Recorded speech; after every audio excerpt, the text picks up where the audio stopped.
Sote tunafahamu kwamba jukumu la kuamrisha mema na kukatazana mabaya ni la kila mmoja wetu.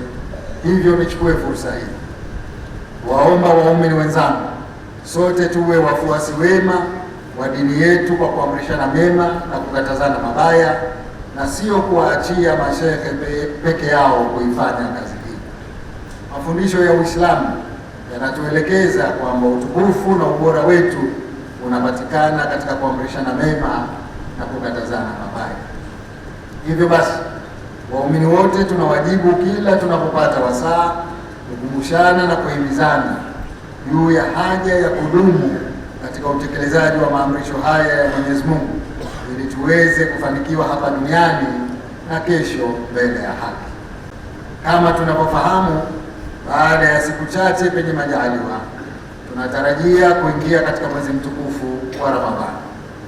Hivyo tuna wajibu wa kuupokea mwezi huo kwa kuzidisha ibada za faradhi na za sunna ili tuweze kunufaika na fadhila zake.